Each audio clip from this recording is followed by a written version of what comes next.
Welcome to Guy Aitchison's Reinventing the Tattoo Community, where artists, apprentices, collectors, and the curious are all encouraged to join these live events to inspire each other and ultimately to create better art. This is a Reinventing the Tattoo podcast, a special edition with Guy Aitchison and Jason, goddamn, Leeser. It's two Got E's, it. Leeser. It's real simple. And they're going to be going after Procreate, and it's going to be awesome. If you have your questions, then please start asking away in the chat rooms, but feel free to ask at any time. And if you do, then there's a chance that you will get a goodie bag, a Reinventing the Tattoo goodie bag, soon to be a world famous Reinventing the Tattoo goodie bag. Currently, they have Cheyenne cartridges, they have raw ink samples, and a couple other things. Maybe you'll get a t-shirt or something. If you ask questions, comments, send out some of your favorite tools for Procreate or whatever, then yeah, you might win a goodie bag. Let's see, all of the on-demand replays for all of the videos that are happening on this network. So Reinventing is basically like a TV network for tattoos. If you are sick of all the reality TV shows, or even if you enjoy them, this is going to be a great place for you to dive right into the heart of tattooing for free, right? All this program is thanks to our sponsors, but we'll thank them later. Right now, you might be beaming in on the brand new YouTube channel, the brand new podcast, but the best way to always find us will be the community. So if you go to either of the app stores, either Google or Apple, and then do a search for Reinventing the Tattoo, then you can download the app or go straight to community.reinventingthetattoo.com. You'll notice the very first link is the events link where it has the schedule of all of the upcoming live events. I think we're streaming out every day this week, which is going to be pretty awesome. So if you go to that schedule, then you'll be able to catch all of the drawing sessions, the art jams. There's going to be a philosophy of tattooing coming up on June 1st with Laura Sizer. There's, I don't even want to list them off because I know I'm going to miss a whole bunch of great stuff. There's so many things going on. So that's the free community, and it is, like I said, it's like a TV network with all these different shows going on. Let's see. The goal isn't to keep you addicted to your phone; it's to keep you coming back for more inspiration. Upcoming professional development. If you are a tattooer or an apprentice, every Monday at 9 p.m. Eastern Standard Time, Guy Aitchison, who you'll be hearing from, does a really awesome exclusive weekly exercise. So they happen in stages. So there's sometimes 3 to 5 parts, and then they all come together. They were working on hair textures yesterday. It was amazing. So definitely check out courses.reinventingthetattoo.com, and you can see the Reinventing the Tattoo canon. It's an online course, and Guy has been editing it for the last couple months. I mean, he's been editing it for the last 25 years. It's basically this amazing 3-ring binder that turned into a book with DVDs, and then it got moved online about 10 years ago, and now it's in this fresh new online educational format. It's pretty awesome. So you get not only the course with all of the videos, and there's the replays of all these Monday exercises. It's out of control. So yeah, check that out. There's also, there's the Reinventing the Tattoo business class that's up there. Andre Malcolm has a really awesome koi fish design seminar. It's like $99. It's awesome. You got to check it out. PJ Betts, lettering. Bob Tyrell's got an 11-hour black and gray seminar. It's 11 hours. If you can't watch it for 11 hours, you definitely can't tattoo it like he does. Okay. Let's see. We've got some real world events. This is both an introduction and also a little news segment, but I don't interrupt in the middle of the show except for reading off some comments and stuff sometimes. So please, thank you very much for bearing with me here. Real world events that we are actually doing as people are getting vaccinated and being able to move around a little bit. October 3 to the 6th is the Paradise BYOB. Bring your own brains, brushes, beets, bud, booze, berries if you're a vegan. I don't know. We're going to get together. We'll be doing a lot of webcasting of these shows and seminars, discussion panels, that whole thing. That a very slimmed down version of Paradise. Again, it's a BYOB. The full Paradise Tattoo Gatherings next year, 3rd week of October.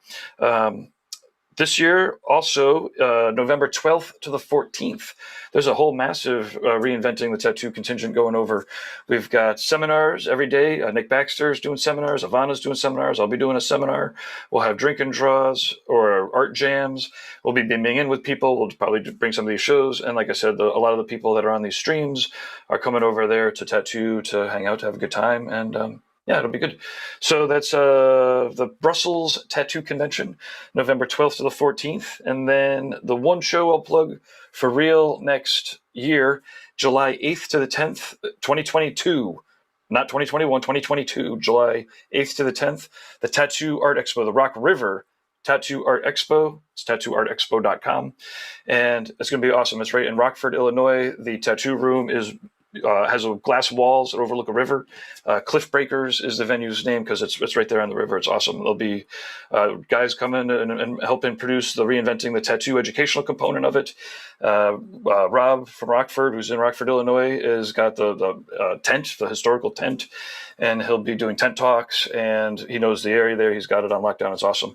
There's a big parking lot for parties. Anyways, that's July 8th to the 10th, 2022. And we want to make sure that all the international people can make their way through, and we're now confirming everybody. So thank you very much to our sponsors. The sponsors are what make this free. And again, the amount of tattoo TV shows or web shows, and there are some TV shows.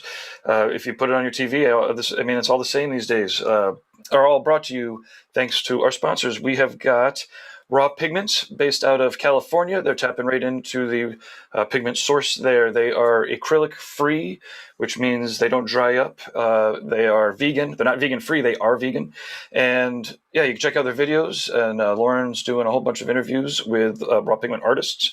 I think there's one being recorded in an hour, but you can check them out again in the replay sections.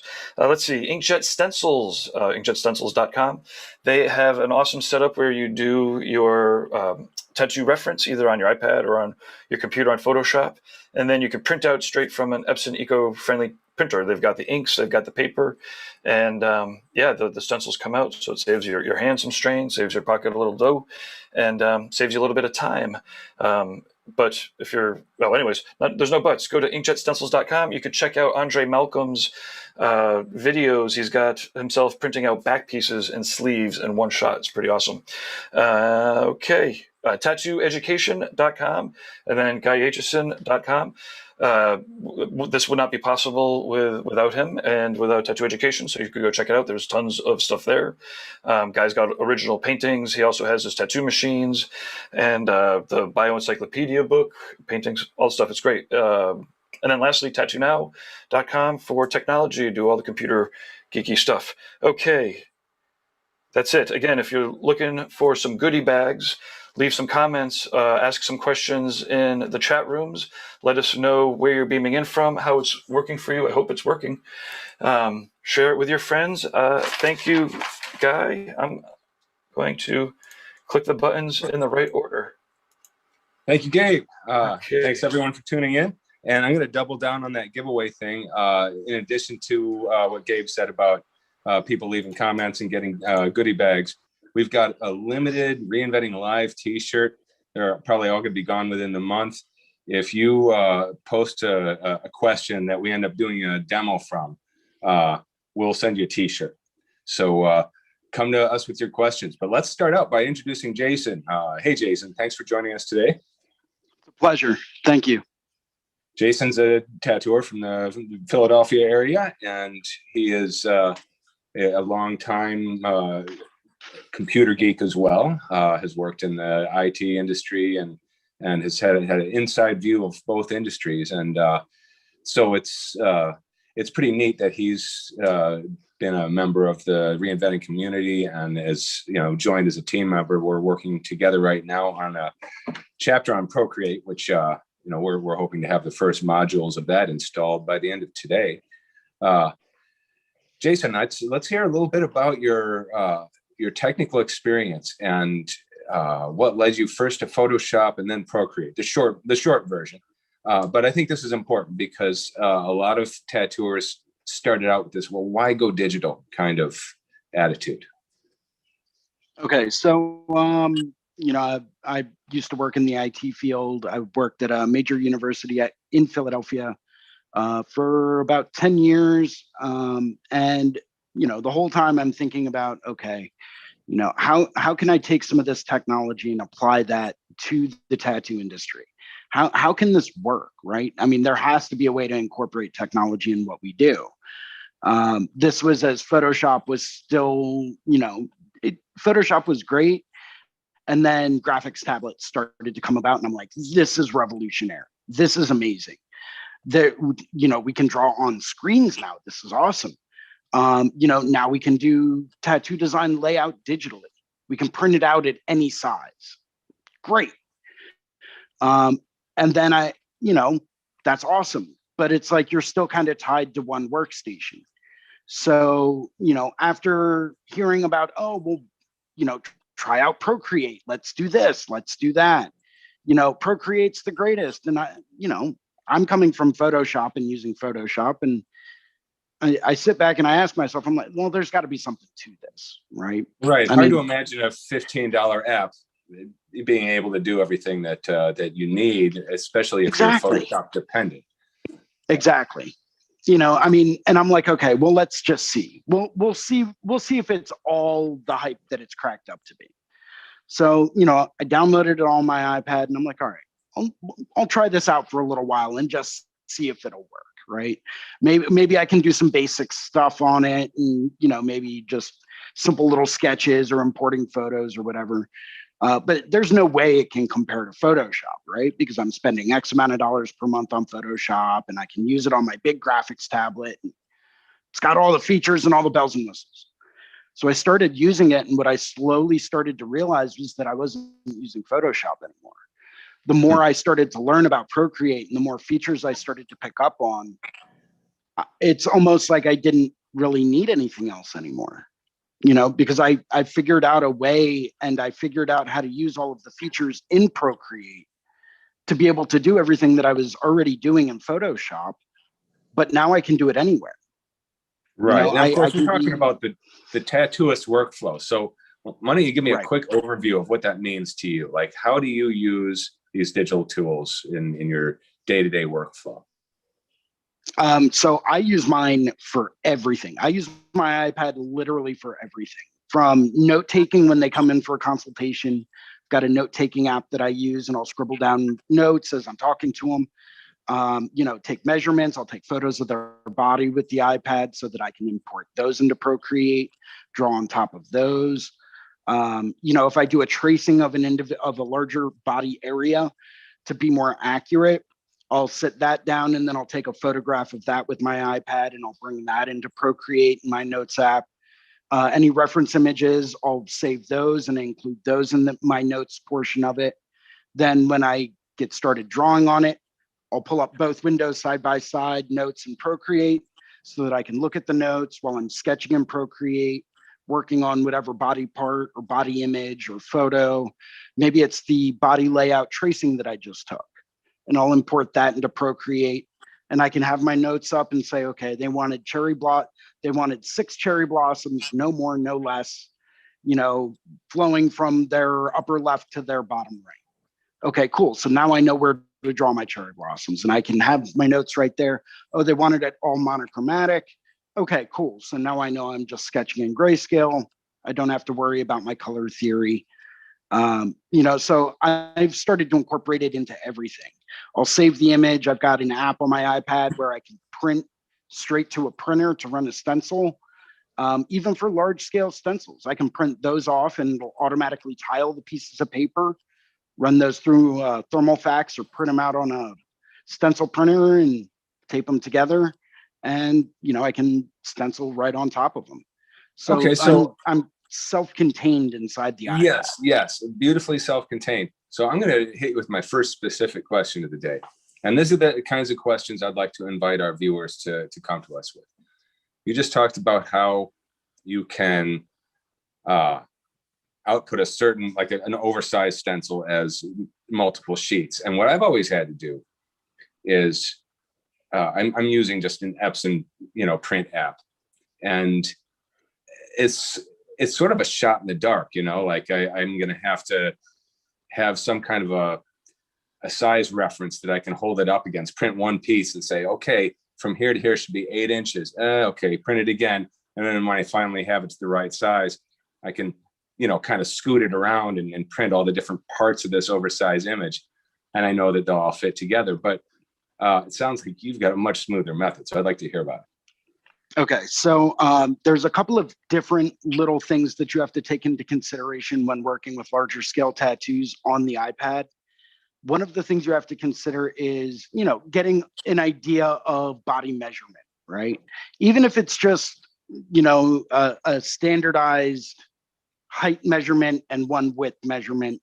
Maybe it's a half sleeve, so you need to measure a couple of different things. Or if it's, if you're doing a single one shot, maybe outer thigh, getting an idea of how big or how wide or how tall it needs to be, that's going to be critical. From there, you can actually set up your canvas in Procreate to accommodate that size, and you can start drawing in that canvas, to scale, to size, export the image and print it out to size. Okay, so there is what's an the app you're using? The app you're using for printing. See, the problem I'm having, and this happened with both the Canon print app and the Epson print app, is they're very consumer oriented. And they're like, okay, I'm going to take this image and without asking you, I'm going to optimize it so there's no blank paper. Yes. Thank you very much. Corey Ferguson actually developed an app called the Tattoo Print System. This is designed and geared for tattooers to use, that will automatically tile and give you specific overlap sizes. So as you're printing it out, if you want to have a 1-inch overlap, in between your pieces of paper, it'll automatically factor that in and make sure that you have your overlap set up. And it'll go through and print them out based on the size of the paper in the printer that you tell it to print. As long as you know your original measurements, it'll do the rest of the work. Oh, okay. Yeah. So the tattoo print system, you said?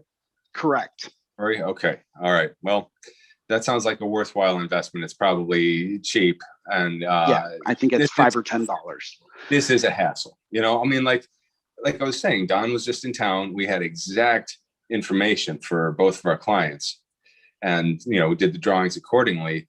But then it had to go through this stupid process of okay, now you're in our consumer level system. We're just going to size it the way we want, and then we'll allow you to adjust from there. It's like, okay, well, now I'm going to start test printing it, and by the time we've got it to the exact size, we've wasted about 25 sheets of paper.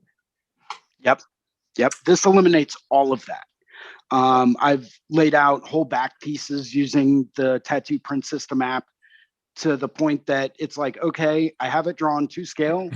I go through, set everything up, hit print, prints out 6 to 8 pieces of paper. Then I know when I tape them together, they're going to be the exact size I need, and stencil it and go.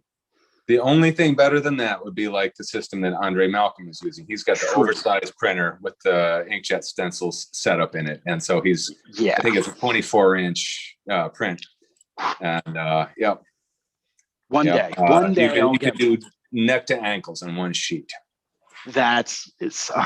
One of these days I'll get to use something like that. Yeah. The people from inkjet stencils actually had to have this oversized paper custom manufactured. That's why it took them such a long time to get to the oversized stuff. But they gave it the push and they did it. It's a pretty remarkable system.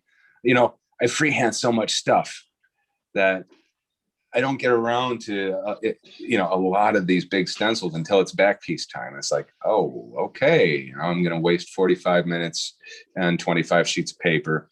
Right. To get the right size. And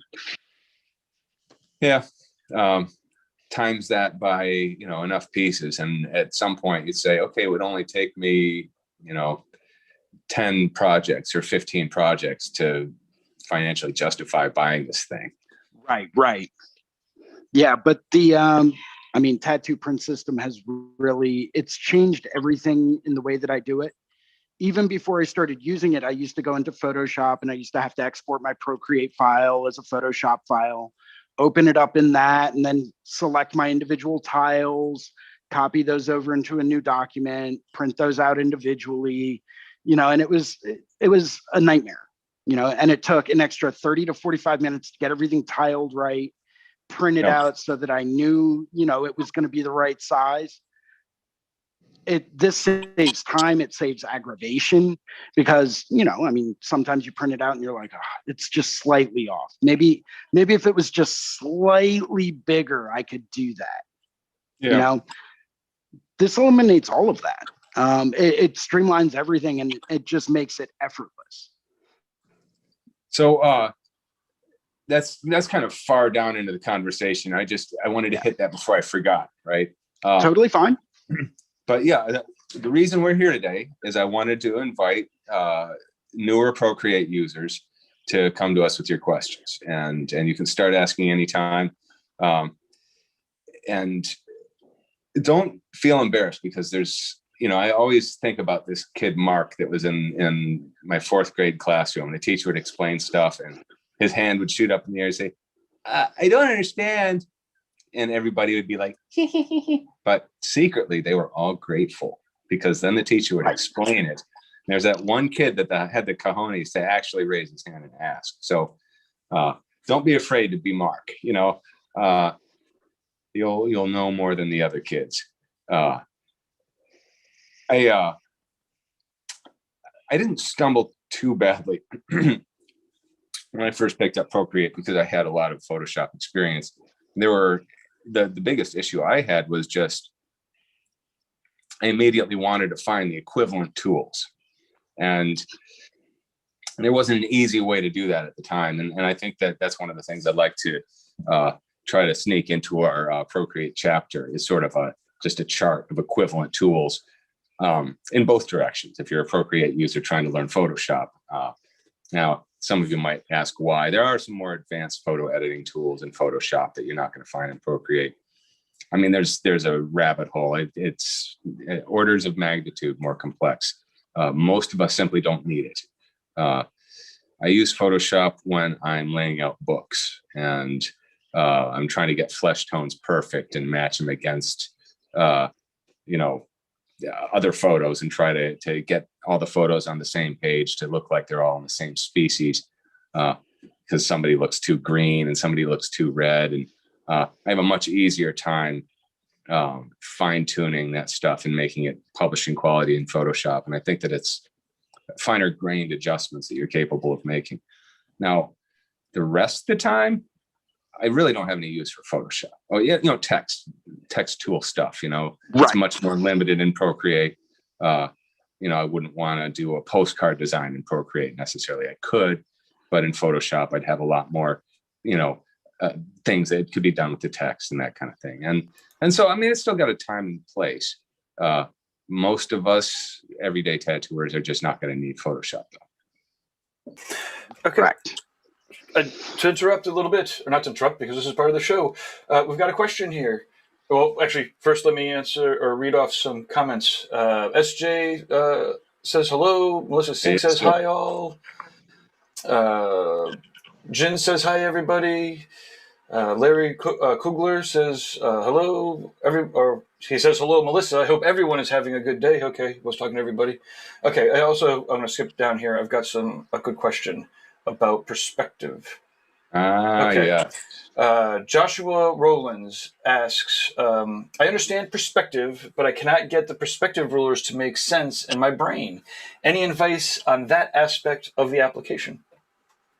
I have a lot of advice. That's something that I really struggled with understanding when I first, when I first started to use Procreate, and when I first really started to get into it.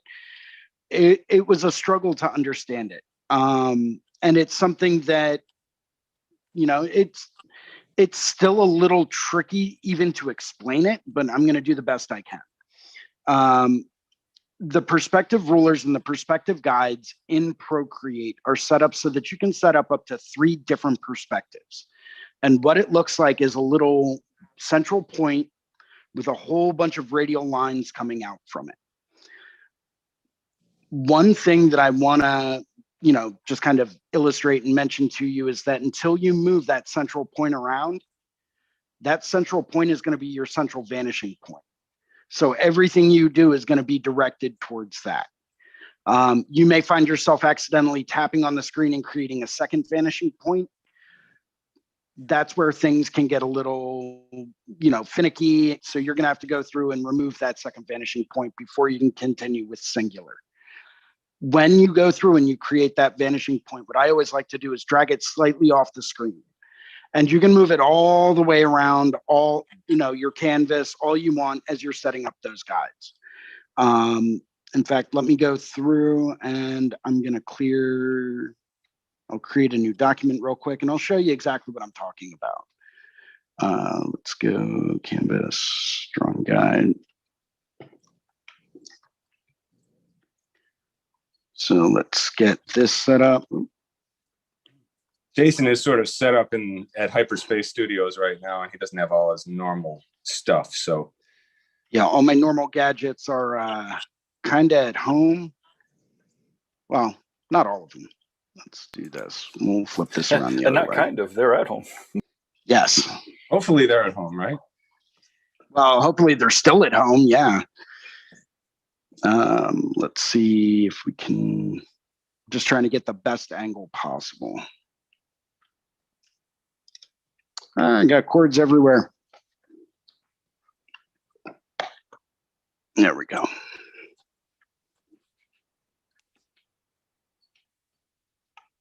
There we go.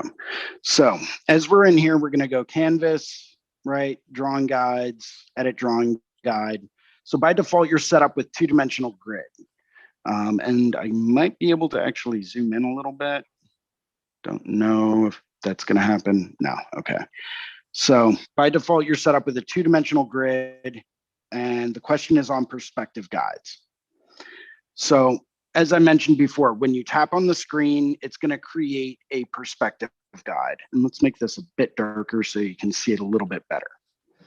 You'll notice all these radiating lines and this central axis dot, right? That's going to be your ultimate vanishing point whenever you're setting up this perspective guide.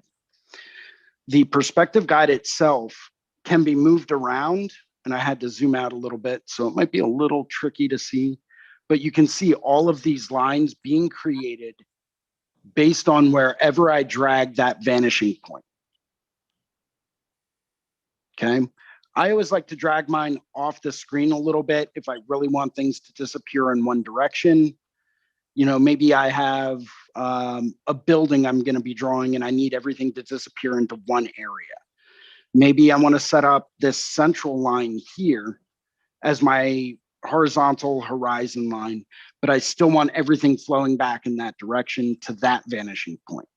So based on where you want your vanishing point to be, that's going to ultimately depend on where this vanishing point gets set up. So, I mean, if we want to have it set up back in this direction, we can adjust the angle there a little bit. So now I've got it set up about 3/4 of the way up the canvas, all the way in the upper right-hand corner. Okay, we'll see this blue line indicated over here. That's going to be my vertical vanishing point. So that's going to tell me exactly where the middle of that vanishing point is going to be. What I would want to do is tap on the layer that you're going to be drawing on, and you're going to see drawing assist. When that's on, every brush stroke you make is going to be disappearing to that vanishing point. Automatically, you don't even have to try. It's going to snap to that vanishing point. Right? So that's where those vanishing point guides can be really helpful. If you're working with a landscape, say you're trying to draw a landscape and you want to use those guides, but you don't want anything to snap to them, you can just kind of sketch. Here's your horizontal vanishing point. We know that if I'm going to draw, say, a building, it's going to come up. And we know that everything's going to vanish going back to that vanishing point along this guideline. And then we can shade it in whichever way we want. We know that this side's coming down back and is going to connect there. So we know everything's going to be in line going towards that vanishing point. See if I can get that centered a little bit more. You know, depending on what part of getting it set up you were having issues with, maybe you wanted to go through and do a 2-point vanishing point to have things a little bit more accurate. To set up a 2-point perspective, all you would do is simply tap on the screen again, and you'll see another little dot appear. So if that's our first one, this is our second one. And that is going to give us exactly the same kind of,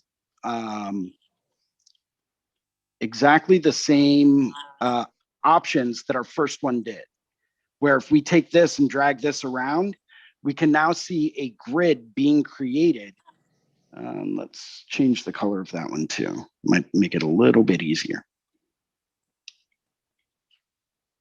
So you can now see a 2-point grid for perspective that we've just created. Once again, if we turn drawing assist on, let's go through and we'll erase all of this stuff because we don't need it anymore.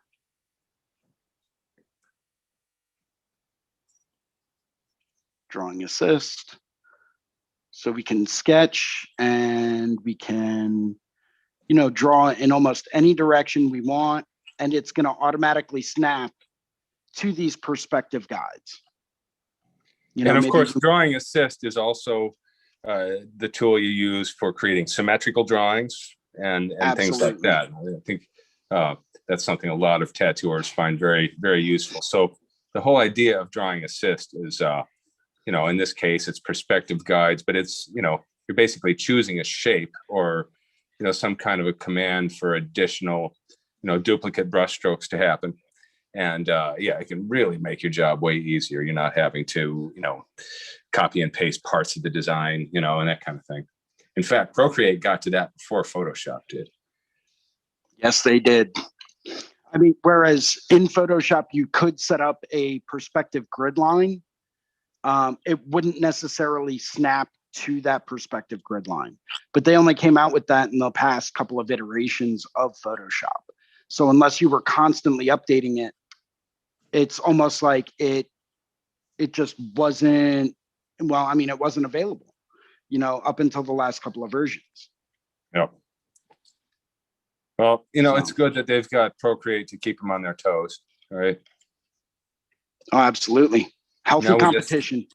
Now we just need a redo on new layer. Whoever gets to it first gets the prize. Absolutely. Cool. So I hope that answers your question. If you wanted me to get a little bit more specific with perspective guidelines and drawing in perspective, I'd be more than happy to answer that for you. But without getting some of the real specifics of what you're trying to accomplish, it's going to be kind of hard to really hammer down exactly what you're trying to do. And yeah, I guess the question is did that answer it? And also, since you were used for a demo, we're going to send you a T-shirt. So, Gabe, how do we have him contact us for that? I will hit him up directly. Okay. Actually, you know what? Actually, you know what? The best way is for people to go to reinventingthetattoo.com/give-away entry. Might not be the easiest. Give away entry. And you're positive that's what it is. And then it's just all one word, giveaway entry. It's all one word. Yep. Okay. And we'll make it easier for people. Goodie bag entry. But yeah, and that was Joshua. So Joshua, when we catch your submission, we'll have your address, and we could send it out to you. I've got another question here from Jake in the Reinventing YouTube channel. He says, I just started tattooing. I'm in the process of building a light box. Should I jump straight into Procreate or approach tattooing more traditional as a beginner? I think that you should do both. Definitely. And, you know, I've heard this question about machines too. You know, I know one artist who I think was holding himself back because he was like, man, I just haven't mastered coil machines yet. And I feel like I can't move forward. And it's like, no. You're not going to master coil machines. You might develop a functional relationship with coil machines. You know, that's one of those things that there's very few true masters in that department. If you really want to learn coil machines, you really want to learn traditional aspects of the industry, learn them by all means. But meanwhile, you should also be learning the modern tools and keeping up with your peers, simply because you can't know otherwise whether these tools are going to work for you or help you, to get the kind of look that you want and create the style that you're after and all that. Tattoo workflow is a thing that's different for everybody. But I think that having a light box is important. Simply tracing and, working like that, you'll learn a lot of good traditional skills. Do that. But at the same time, yes, absolutely, you should be exploring Procreate and learning how to freely move back and forth, get your analog drawings into Procreate, or to output your Procreate, drawings to, manipulate further if you need to, or to, measure up on people's backs and make sure they're the right size, and, all this stuff. You need to have that ability to go between the digital analog worlds, I believe. I would agree. I think the sooner you adapt to the technology, the more beneficial and the more useful it can become. But there's nothing that's ever going to replace the artistic skills that you can develop while working analog. Yeah, I think that if you're wanting also to create a very traditional look with your work, there's definitely digital tools, Procreate brushes and tool sets that are geared specifically towards that. Watercolor tools that give you that spit shading look and that kind of thing. There are also available through Tattoo Smart, various brushes that are meant to mimic certain needle groups. So some artists use those for practice. They shade small drawings just using these needle group brushes as a way of experimenting with hand weight and that kind of thing. I don't know how much that, it certainly wouldn't replace any of the traditional things that we do in our apprenticeship. Ultimately, what we do is extremely analog. But these digital tools allow us to be better prepared, better organized, to have more options, more flexibility. That flexibility especially, I mean, where do you even begin with that, right? Yeah. Okay, so I do have some feedback from Joshua. He says, "Oh, wow, I was making this incredibly more complicated than it needed to be. So I'm assuming that if we added a third point in that, it would establish, it would establish the vertical vanishing point, not necessarily a straight 90-degree line." Correct. 3-point perspective. By adding that third that third perspective point, that will allow you to create and work in any number of different angles. I mean, when you're really looking at drawing, say, cityscapes, right? You're looking at multi-point perspective. You need to show vertical, you need to show horizontal, vanishing out at any different number of vanishing points. By setting up that third one, it can give you a vertical vanishing point, An adjustable where it vanishes all the way off. Right, because in real life, if you're looking up at buildings, they're not all vertical. They are converging. Right. It's an unavoidable thing. And in fact, in our eyes, there's a bit of curvature going on that our brains are busy correcting. And have you ever done this thing where you look at the line where the ceiling and the wall meet, but you move your eyes down a little bit, so you're actually pointing your eye, a half a meter below that line, but you're really trying to pay attention to it, even though you're looking a little below it, and you'll see how curved it is. It's kind of crazy. That I have not ever done that, but I'm going to probably as soon as this ends. Yeah, here's another thing is, let's just say you're lying on the ground looking straight up at a pair of telephone lines that are straight above your head. You know that they're touching in the distance at one end and they're touching in the distance at another end. And there's no point where they suddenly change direction. you have to accept that what you're looking at is two long curves. Yeah. I mean, that makes perfect sense. Your mind oftentimes does tend to automatically adjust and connect various things that you see. It fills in the gaps.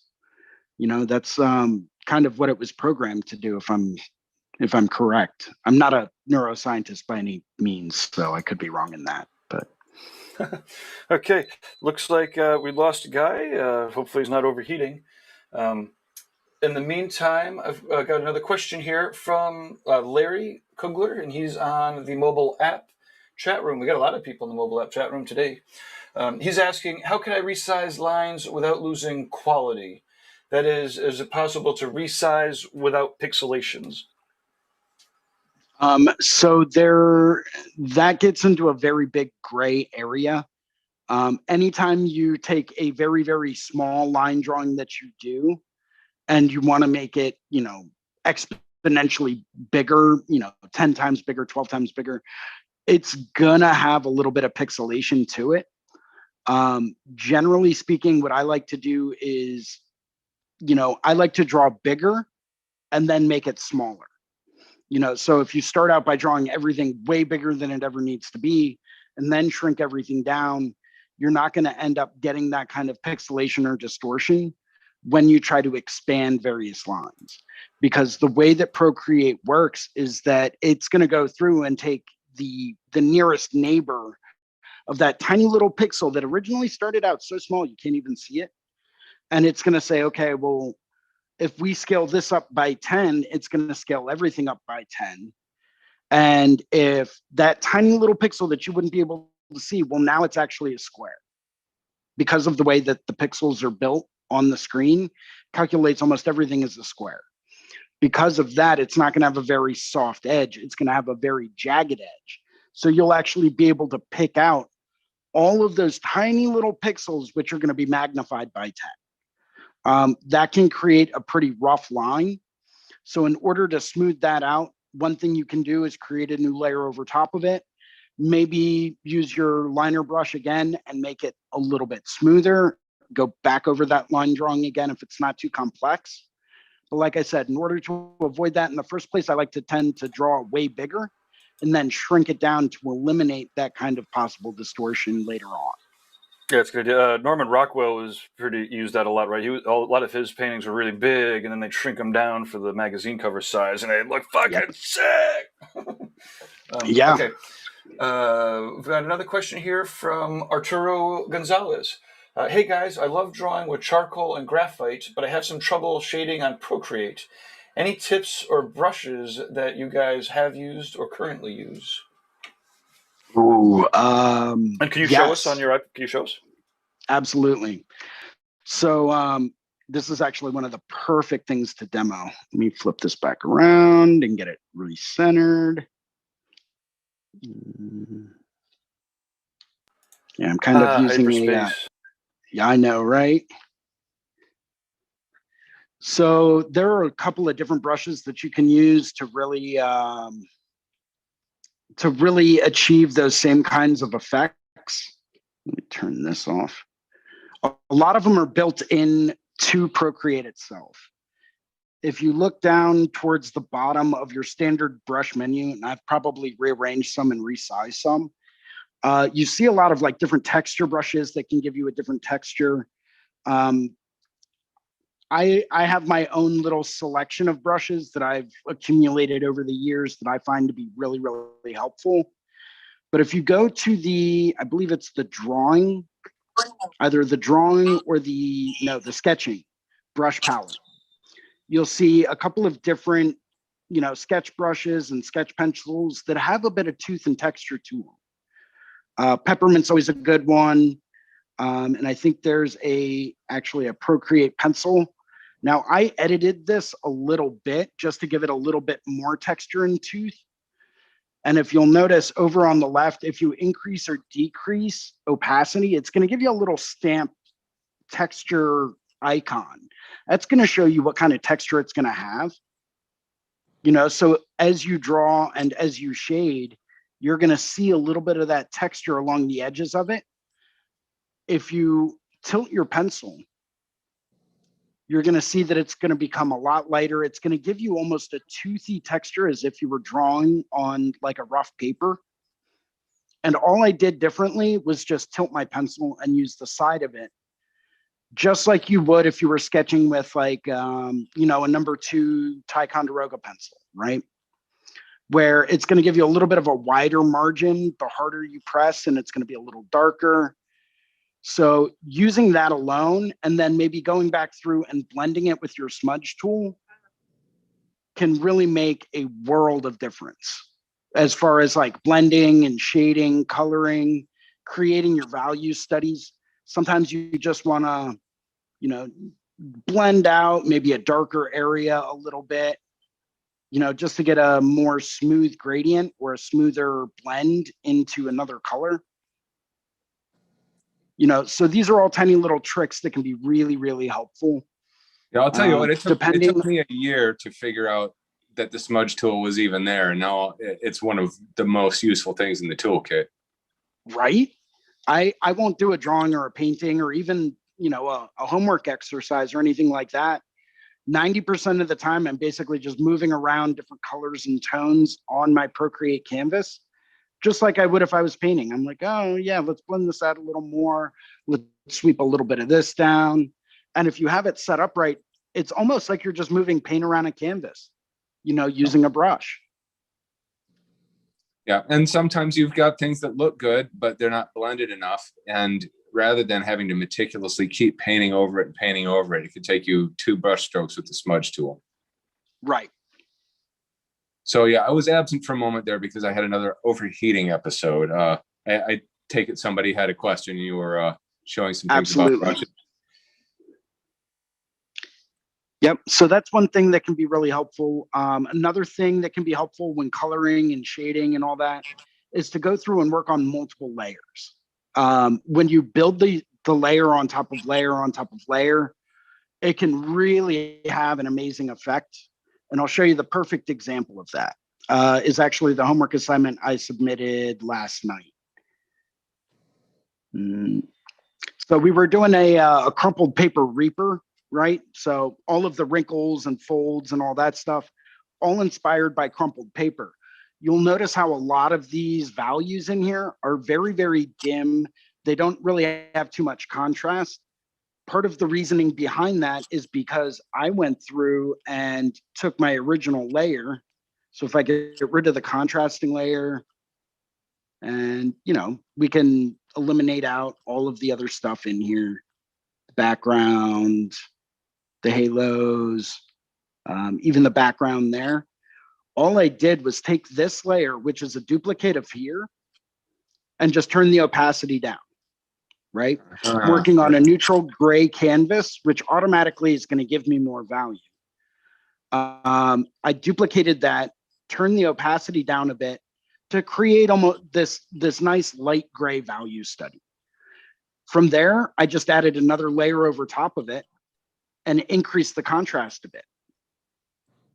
So you could be selective about, you know, you basically were able to select which parts you wanted to darken while keeping others, you know, a little bit lower contrast. Absolutely. You know, you can always make things darker if you decrease the opacity and create another layer over top of that.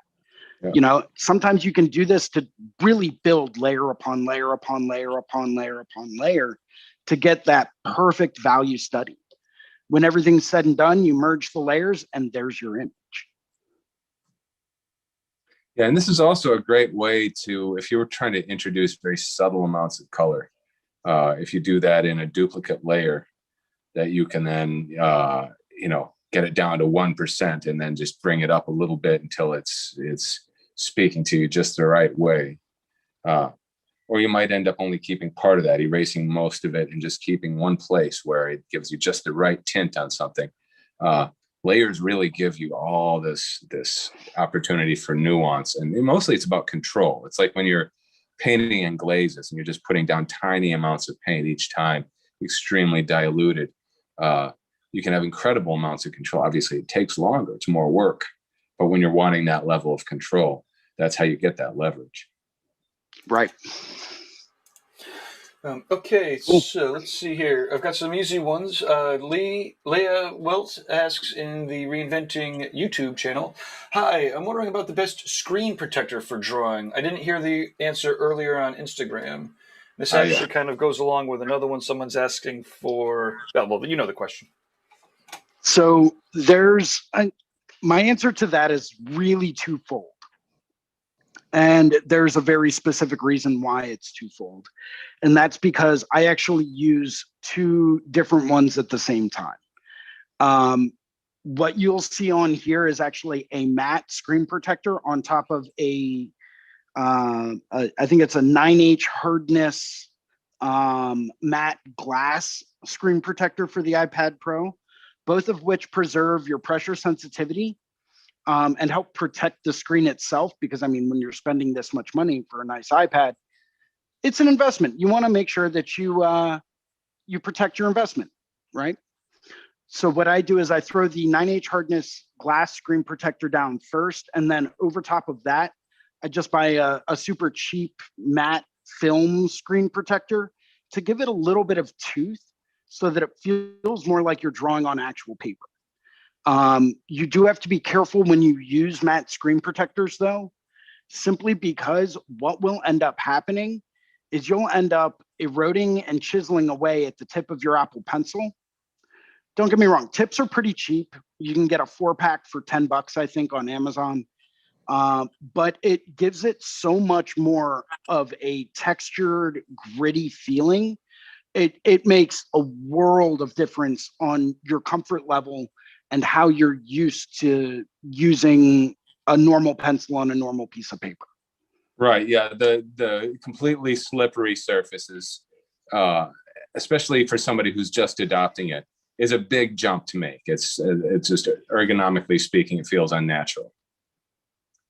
Right. But the matte Absolutely. screen protector that you're using right now is there a brand you would recommend, or is that not specifically. I've tried out a whole bunch of different brands over the years. And I've bought them, oh, well, this one's, the same price as this one, and I get 3 of these. I'll try those out and see how that works. Gotcha. I find that as long as they're put on correctly, even the cheapest ones you can buy will do the trick. They're all essentially made out of the same material with the same base characteristics. They don't really vary too much as far as quality. Some of the more expensive ones, like I think there's a Paper-like, which is nice, but once again, the texture on it is so heavy. When I was using that screen protector, I found that after about a month of use, I had to get a new tip for my Apple Pencil. Wow, so it's abrasive. Very highly abrasive to the tip of your Apple Pencil. Interesting.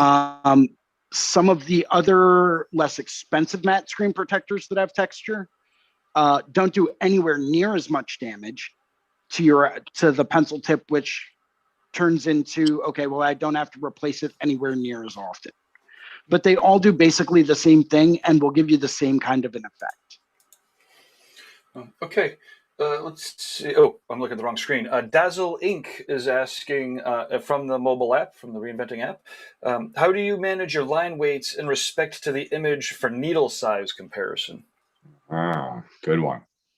Excellent question. That ends up coming down more to personal preference and the way in which you tattoo. They do have different brushes from Tattoo Smart, and I think I still have some of them in here. I had to clean out my brush library. As you can tell, I've got quite a few of them. So I started to actually take off ones I didn't really use all that often. Liners and mags. So this brush set was created specifically to coincide with the line weight of, say, a 7-round liner, 5-round liner, all the way down to a single. They actually did high resolution scans and measured out different line weights in order to go through and create Procreate brushes that would measure up to those specific line weights as you were drawing using them in Procreate. Great. Awesome. I don't generally tend to vary my line weights all that much. or let me rephrase. I don't generally tend to worry about what am I going to use to outline this as I'm getting my image together. I'm usually more focused on visually what's going to make more sense. Is this line thick enough to really get the point across that maybe it's in the foreground, maybe it's in the background, maybe it's an accent line. And then I'll choose my needle groupings based more off of what's going to be appropriate for that outline that I've created the stencil from. If that means that, maybe I've got to build it up a little bit more than, say, thinner lines, I'll do that. Maybe the line's super ultra thin, like hair thin. Well, I already know exactly what grouping I'm going to use to achieve those super hair thin lines. Maybe it ends up being 1/4 inch wide for a back piece. Well, I know exactly how I would go through and I would build those lines and exactly what groupings I would use based on my standardized setup. So, I would say don't really try to focus too much on how do you get them to coincide together. Create the visual work of art first. Look at that as your primary focus, and then choose your groupings based on what's going to be able to accomplish that, on the skin. Yeah, I think that what he's really saying is you're thinking very systematically, which might sound like it makes sense. But when you're actually sitting there in front of the tattoo, you should be able to say to yourself, okay, this line here should be a 9 round, just based on the size of the shape in the tattoo and the context of that person's body part. This is something that I think you could almost over prepare for ahead of time, if that makes sense. Overthink it and leave yourself in a position where you're not trusting your gut. And as an artist, that's something that you have to become very comfortable with. The idea that you know what you need to do. When you're actually in the middle of doing the work, the results you want, and you can say to yourself, this line should be a little heavier. Now, if you're somebody who's doing everything with single pass lines, that's going to require a little bit more forethought than the way I do it, where I'll just keep building the line up until it's the thickness I want it. I know that there are different philosophies to outlining, and if you're trying to do everything single pass, you definitely do want to be able to identify when you're looking at the person. I should be using a 13 for this, but you're not necessarily going to know that ahead of time. The thing that I found that's one of the pitfalls of working digitally, and it only took me a few drawings to get around this, was you can zoom in infinitely. So it's really easy to make a drawing way too detailed or details too small, because you're just not thinking realistically about the actual scale of the thing. So if you've got a sense of that, then you'll be fine. And so usually when I'm doing a design that has multiple line weights in it, the drawing will show those different line weights, but I won't necessarily be saying to myself, I'm going to use this group for this group for that.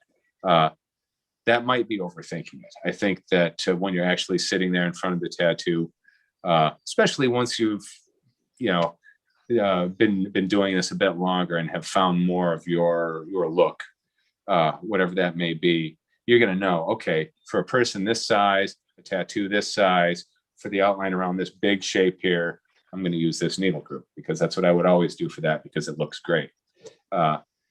So I know that's a complicated non-answer, but I think what both of us are trying to get at is it's good to plan ahead a little bit, but ultimately you're going to need to trust your gut with that when you're actually outlining the piece.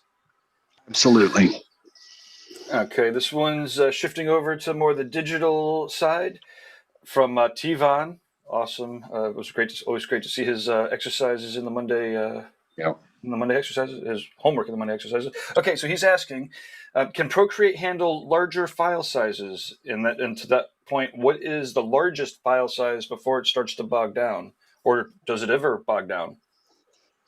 And we want him to make his shit big. Right. Yeah. And he's a Photoshop user primarily, and I know that he's making some pretty massive files, and so that's a good question. Absolutely. I think that it quite often depends on, how big is the canvas you're working on. If you have your canvas set up at 48 inches wide by 24 inches tall, and you're working with 600 DPI, that's going to be a massive file to begin with. Procreate has built-in limitations. So if you're working on a much larger canvas size, not that, I would personally work on a canvas that's 48 inches by 24 inches. I mean, I just don't know anyone that big where I would draw something that large. Well, for I think instance, I we're have one doing client that a big, tattoo but convention with like big banners, right? So like, you okay. know, So if you're looking at things in that respect, but like how big can you absolutely. go? How big can we make T-Von's banner? You can draw pretty big. If your resolution is set lower, say more for 72 DPI, Well, you we can want to go keep it at Exactly, 150 DPI at least. We don't want to get it 150 fucking at least. pixelated. You can go Yeah. really big. I've gone up to 6 foot or bigger actually with just that one painting I'm working on, 7 foot. I laid all that out in Procreate.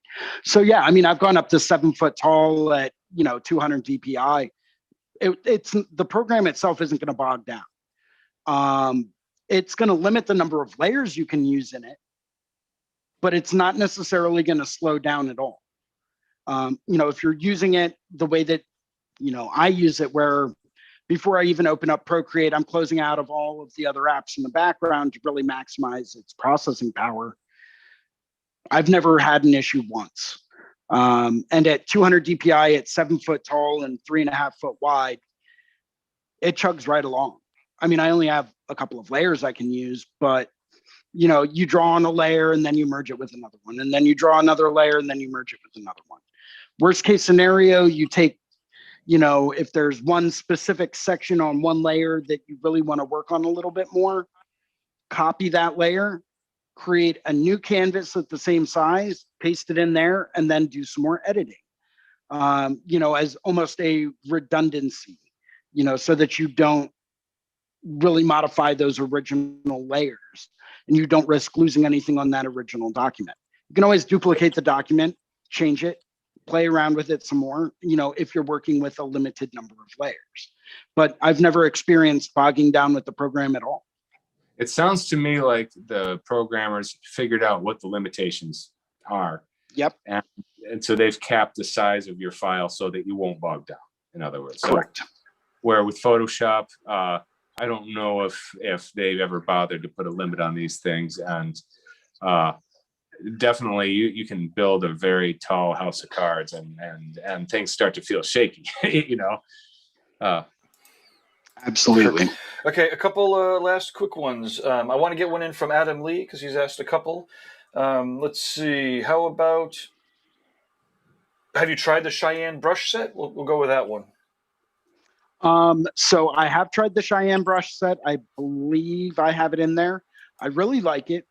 I think what it's capable of doing is amazing.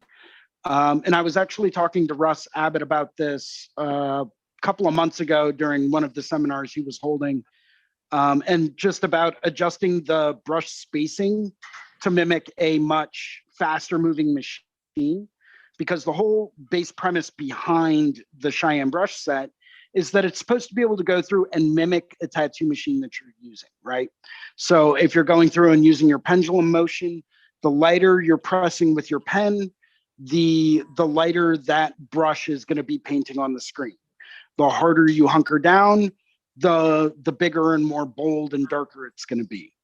I generally tend to work with a machine that's on a bit of the faster side, for creating different types of gradients, very smooth blends and fades. And so I was talking to him about that because it seemed like the spacing in between the actual individual brush stamps was a bit off, and nothing I was doing was coming out anywhere near as smoothly as if I was actually tattooing with it, in which case that would defeat the entire purpose of using that brush set. So I was talking to him about it, and he said, yes, if you adjust that spacing, you make that spacing far closer together, it's in essence kind of like speeding up your tattoo machine, where you're going to be hitting far more times or creating far more stamps closer together. just like your needle would be hitting the skin far more times as you were moving your hand. So that's just something I found to be very helpful. You know, depending on if there was anything specific you wanted me to review about it, I would be happy to go into it. But I found it to be very helpful, just getting down, okay, do I like an 11 mag or a 13 mag more? How, if I'm tattooing this, what size should I really be using in this little area to get this kind of an effect? It can be very helpful as far as getting you used to, okay, no, if I was using a 5 mag in this area, it's going to be a little bit small. Maybe I want to use an 11 mag, you know, to cover this whole area and fill this whole area in with one solid color. Okay, so do you think, not to interrupt, but do you think that Yeah. This would be a way for, like that earlier question, somebody could at least get some kind of an estimate of roughly the size of needle group they're going to be wanting for different boldnesses of lines? Absolutely. That brush set was designed to go through and be able to mimic and do a digital tattoo. Right. Now, for of course, people that are. This is assuming that you know exactly how thick to make your lines in your drawing, because, you know, once you actually put it down on skin, you might think, oh, maybe that's a little too thick for the size, or too thin for the size of the piece. So I would go back to my comment of you definitely want to trust your gut. But yeah, I mean, it's nice to at least have some kind of general ballpark idea of what your setup's going to need to be. How much time y'all have? Well, like, we're running over 5 minutes we're over. Running over a little bit. Okay. Well, so there was a couple of questions about like over detailing stencils and shrinking. Like, I'm just thinking that I was going to only have 2 more up, but because you're talking about it, how do you get, like, is it just really you have to figure it out by experience, or how do you know, like, when there's too much detail in a stencil, or when your lines aren't going to be, you know, it's too, how do you know when it's too much? Okay, and this is an interesting question, because, and I don't know if he's changed how he does things, but Steve Butcher always stencils his I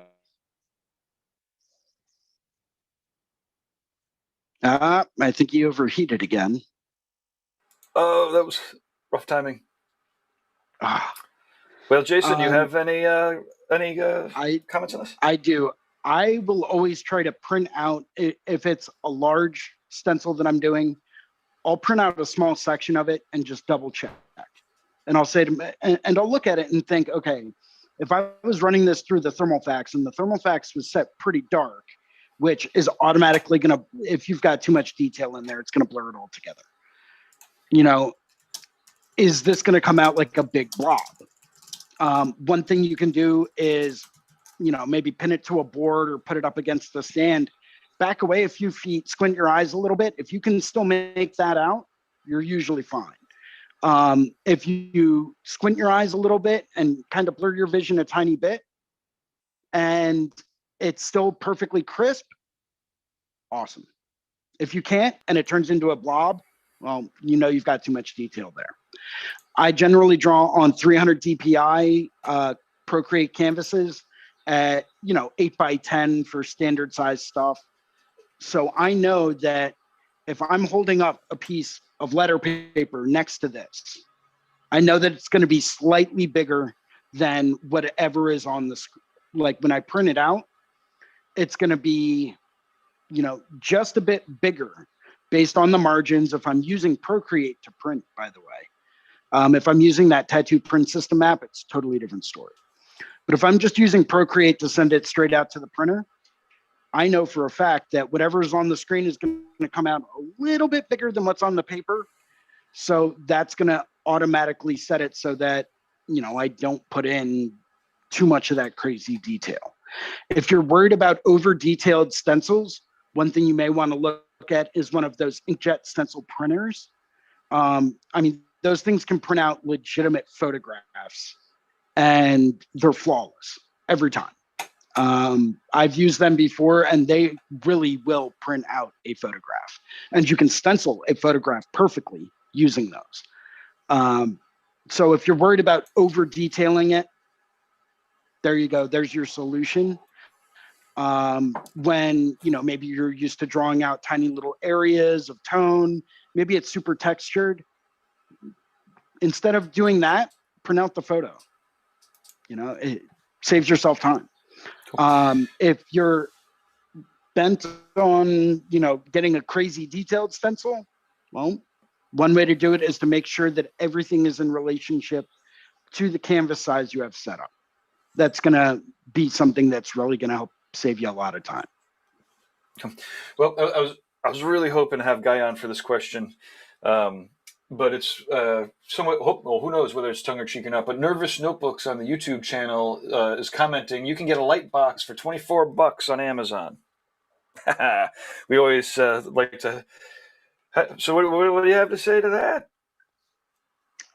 You're absolutely right. You can. In fact, 100%. if you go on Amazon, you can buy them for even cheaper than that. That's way too much for a light box. You can find them on sale, which is great. And that's absolutely awesome. If you want to work analog, go for it. Right? So guys, you don't have to buy an iPad. This is what I prefer to work with so that I can expedite my tattoo workflow. Everything that I'm doing, I can do on pencil and with pencil on paper, or paint on canvas, or using a photocopier and a big line drawing, and just photocopying this section, photocopying that section, photocopying this section. Now I'm photocopying that section and tiling it that way to run it through a thermal fax. Everything that I'm doing on the iPad, I can do in person analog. And I know because that's how I started out doing it before I ever got an iPad. There's absolutely no need to buy an iPad if you don't want to. You don't have to. It's something I found to streamline my workflow, though. So, Guy, the comment is Nervous Notebooks on the YouTube is just saying, you can get a light box for $24 on Amazon. And this is true. And you'll probably even use it every now and then. It might even be worth your money. But if you're willing to spend, 100 times that much, it might seem steep. As Jason was saying earlier, he's not just using this for tracing things, and I think that's the whole thing is it's a Pandora's box of new abilities, things that you didn't have before. Like I was mentioning earlier, just the ability to make slight tweaks to your shapes. You've done a drawing that you like, but the head's too big. It's like, okay, I'm just going to boom, boom, boom, boom. Okay, now the head's perfect. I didn't have to redraw the whole thing because I like all the detail in the head. I just saved myself 2 hours, right? Multiply that by how many times do you have to multiply that before you've made it worth your $2,000 investment, right? And if you're using it for everything, your communication with your clients, your storing your records and folders of references and things like that, organizing everything on it, you're certainly doing things that a light box is not going to be able to help you with. So yes, it's good to have a light box. I agree. We've got one in our closet. Every now and then we'll get it out. Usually I'll just tape it to a window when I need to do that. But the things that, okay, so I'm tracing out a back piece, and there are parts of it that are symmetrical and parts that aren't, right? The symmetrical parts, I only have to trace half, and it's duplicating the other half for me. Then I can switch to asymmetry to trace the other parts. Yeah, of course, you could do all that with like lots of fancy folding and shit, but I think that ultimately this is going to be saving your time, saving your effort. You get a higher quality stencil. You get more control over your design. You get to see different options. What if this were green? Okay. What if it were a darker green? Oh, I like that even better. I'm just showing you the tip of the iceberg. So, yeah. I can't tell you how many artists I've heard just rave about how they have their whole art studio, not their whole art studio, but it's almost like a whole art studio that they can bring with them on the airplane or on the bus or wherever they are, as opposed to like packing up all of their shit. Now, of course, they also go out and do plein air painting with oils and all the other stuff too. But cool. Well, this is awesome. I've got one last comment from Melissa Sink. She says lots of laughter, or she says redo on new layer. I say we need to do a mass email to all these software developers.